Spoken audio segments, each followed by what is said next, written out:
Oke kawan-kawan, di video ini gue akan memberikan alur cerita film yang berjudul Kalashnikov. Film yang menceritakan perjalanan terciptanya senjata AK-47. Baik, tanpa basa-basi lagi, ini dia alur ceritanya. Di awal film, kita dilihatkan pasukan tank Rusia yang sedang menghadapi pasukan artileri milik Nazi Jerman. Tiba-tiba kita diarahkan ke pemeran utama, yaitu Kalashnikov yang sedang terbaring lemas di rumah sakit milik tentara Rusia.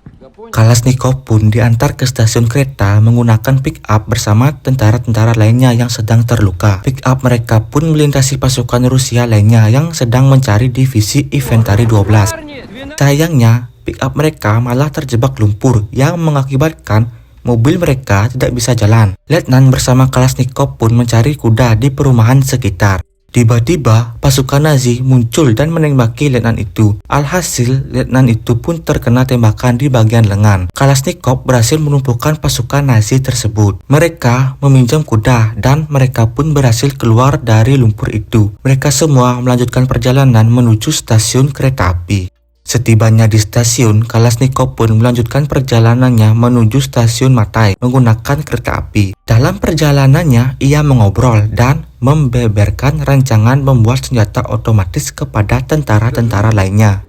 Kalashnikov pun langsung turun dari kereta setibanya di stasiun Matai. Ia pun segera menemui Pavel untuk meminta izin membuat senjata otomatis di pabriknya. Pavel pun menolaknya karena ia dipenjara 2 hari karena perbuatan Kalashnikov tahun lalu, yaitu membuat senjata tanpa izin dari pemerintah. Kalashnikov pun merasa putus asa. Tanpa diduga, ia melihat Letnan Bazarov yang sedang turun dari kereta api. Kalashnikov pun segera menceritakan keinginannya dan meminta surat persetujuan pembuatan senjata kepada dirinya. Pavel membaca surat itu dan mengizinkan Kalashnikov membuat senjata di pabriknya. Kalashnikov pun membuat senjata dengan sendirinya. Kalashnikov kewalahan dan ia meminta bantuan kepada Pavel untuk mencari spesialis yang bisa membantu dirinya. Pavel marah dan menolaknya. Kalashnikov pun melanjutkan pekerjaannya. Tiba-tiba Zhenya dan kawan-kawan lainnya datang dan bersedia membantu Kalashnikov untuk menyelesaikan senjatanya. Mereka semua pun melanjutkan pekerjaan membuat senjata. Senjata otomatis pertama Kalashnikov pun selesai. Ia bersama teman-teman lainnya menguji coba senjata tersebut. Kalashnikov dan teman-teman lainnya pun merasa puas terhadap senjata itu. Kalashnikov pun pergi menuju Alma-Ata untuk melaporkan hasil penemuannya kepada Letnan Bazarov. Setibanya di sana, Letnan Bazarov tidak ada dan Kalashnikov pun dimasukkan ke penjara sementara karena membawa senjata otomatis hasil ciptaannya tanpa izin. Mayor Lebedev pun datang dan mengambil senjata itu untuk dicek. Ia merasa terkesan. Lebedev pun menyuruh sopirnya menemui Andrei untuk mengetes senjata milik Kalashnikov itu. Andrei pun merasa terkesan dengan senjata Kalashnikov itu. Kalashnikov diolok-olok oleh kedua tentara yang menahannya. Mayor Lebedev pun datang dan melepaskan dirinya. Ia pun diajak ke kantor Lebedev untuk membahas senjatanya itu bersama Andrei. Singkat cerita, Mayor Jenderal pun mencoba penemuan milik Kalashnikov. Mayor pun merasa terkesan dan mengirimkan Kalashnikov pergi menuju kontes federal senjata di Moskow sebagai perwakilan Turkmenistan. Kalashnikov pun tiba di Moskow. Ia pun langsung pergi ke poligon menggunakan mobil bersama Sudarev. Mereka berdua pun saling mengobrol di dalam mobil. Ternyata Sudarev adalah penemu senjata juga. Setibanya di poligon, Kalashnikov pun langsung menemui Letnan dan memberikan suratnya. Vasily pun membantu Kalashnikov menjelaskan tentang gedung-gedung di poligon dan mengantarkan ke tempat kerjanya. Di saat istirahat, Terina akan membantu Kalashnikov menggambar sketsa. Keesokan paginya, Terina menepati janjinya dan membantu Kalashnikov dalam membuat sketsa. Terina pun menyelesaikan sketsa senjata Kalashnikov. Kalashnikov pun memberi hadiah gula sebagai ucapan terima kasih kepada Terina. Kalashnikov pun mengantarkan Terina pulang ke rumahnya. Di perjalanan mereka melihat ada dansa. Terina diajak dansa oleh Anatoly dan Kalashnikov pun merasa marah karena hal tersebut. Kalashnikov pun sampai di rumah Terina. Keesokannya, Kalashnikov kembali ke Alma-Ata untuk menjaga di pos selama 3 hari dan membuat desain senjata baru di sana. Malam harinya, Kalashnikov pun merancang desain senjata barunya. Keesokan harinya, ia mulai membuat dan menguji coba senjata otomatis barunya. Kapten Lobov dan Kalashnikov pun menuju stasiun kereta api untuk membawa senjata Kalashnikov yang baru.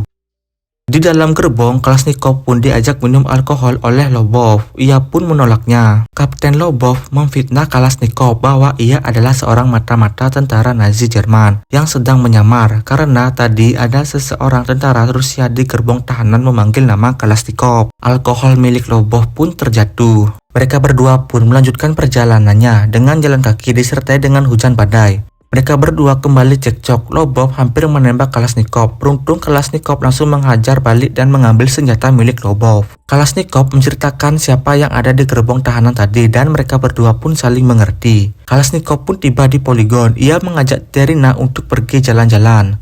Selesai jalan-jalan dengan diguyur sedikit hujan, mereka berdua pun kembali dan melanjutkan di atas kasur. Keesokan harinya, senjata Kalashnikov pun diuji coba. Vasily mengumumkan bahwa tidak ada senjata milik daerah poligon yang lolos pertandingan.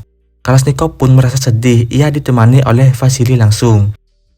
Kalashnikov mengunjungi rumah milik Terina. Tanpa diduga, ibu Terina pun datang. Kalashnikov pun langsung melamar Terina di depan ibunya. Keesokan harinya, seorang letnan menembakkan senjatanya ke arah langit. Dan ternyata ia melakukan hal tersebut karena Rusia menang perang terhadap Jerman. Mereka semua yang ada di poligon pun merayakannya. Di malam hari, Kalashnikov bingung dengan nasib senjatanya yang baru karena perang telah usai. Pagi harinya, Kalashnikov menemui kolonel tentang nasib senjatanya. Kolonel memberitahukan bahwa lomba merancang senjata canggih tetap dilanjutkan untuk menciptakan senjata yang lebih modern. Kalashnikov pun langsung merancang desain untuk senjata barunya dengan sangat teliti. Kalashnikov langsung pergi menuju Kovrov untuk membuat senjatanya. Ia dibantu oleh Alex. Alex langsung menjelaskan bagian-bagian di pabrik tersebut. Mereka berdua pun langsung membuat senjata model terbaru. Senjata Kalashnikov pun jadi. Ia memberi nama AK-47. Di saat ingin menguji coba, Kalashnikov pun disuruh pergi dari gedung uji coba karena senjata model lain sedang diuji coba. Dengan rasa percaya diri, Kalashnikov memberanikan diri untuk mencoba senjata barunya di sebuah lapangan sebelah pabrik. Dan Kalashnikov pun tersenyum karena senjata miliknya sudah sempurna. Tapi sayangnya ia harus ditangkap oleh pasukan di sana. Singkat cerita, Kalashnikov menunjukkan senjatanya kepada jenderal. Ia pun merasa terkesan. Keesokan harinya, penilaian senjata pun dimulai. Seluruh senjata yang bertanding diuji coba satu demi satu. Bulkin model pun diuji coba. Senjata itu macet karena terkena air. Model Demensia pun dicoba. Senjata itu juga macet terkena pasir. Dan model Kalashnikov pun dicoba. Saat dicelupkan di air, senjata itu masih berjalan dengan lancar. Begitu pula dengan di pasir. Senjatanya masih bisa digunakan.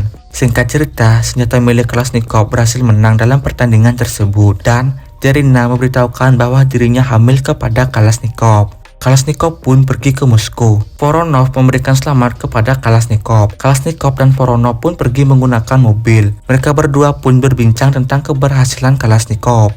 Voronov menjumpai para tentara yang memakai senjata baru buatan Kalashnikov, yaitu AK-47. Voronov pun mempromosikan Kalashnikov di hadapan para prajurit itu dan memeluknya.